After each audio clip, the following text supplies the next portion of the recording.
Welcome to 2 Minute Tuesdays, where I cover a brand new topic in just 2 minutes. These are generally topics that don't justify a full-length video on their own, so I'll cover them quickly here. Alright, my name is Crescent, and welcome to another 2 Minute Tuesday. Today's topic is, how do you get the strike-through sale pricing for your product listing? Ready? Let's go.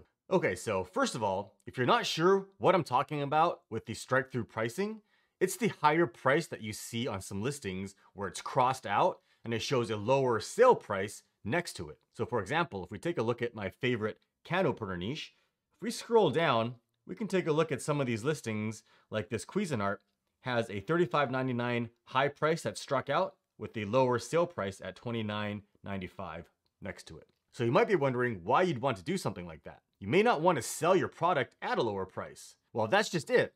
This is the hack where you're actually selling it at the price you want to sell it at, but you're going to show a higher price that's crossed out.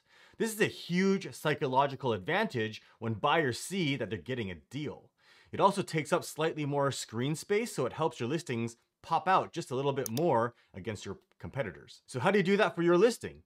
Well, jump into Seller Central and click on Edit for your product, and make sure you go over to the Offer tab and click the Advanced View.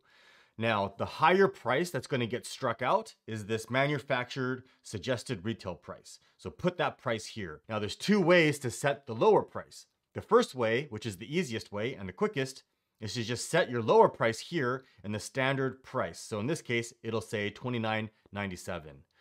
The second way to do it is to use the sale price field. So if you want to put a price in this field, like $19.97, you can set a start date and an end date. And you have to set that. So what I would do is set it to sometime earlier today. And so for example, today is the 18th, so I'll set it to the 17th and set the end date to sometime in the future, several months or a year from now. It really doesn't matter because you'll manually come back and change it later, okay? And you can see the errors went away. And now it'll show the MSRP struck out with the lower price as the sale price. And a pro tip, I suggest setting the MSRP to at least 25 to 30% higher than the price you actually want to sell it for. I also suggest that you make sure the MSRP price is set to the highest price you can ever imagine actually selling your product for, so that you don't ever lose the buy box in case you do decide to increase the price in the future. This way, Amazon doesn't think you're price gouging. Now, I do have a video that goes into losing the buy box, and if you want to learn more about it, I'll leave a link to it in the video description below. And lastly, the strike-through price may not show up sometimes.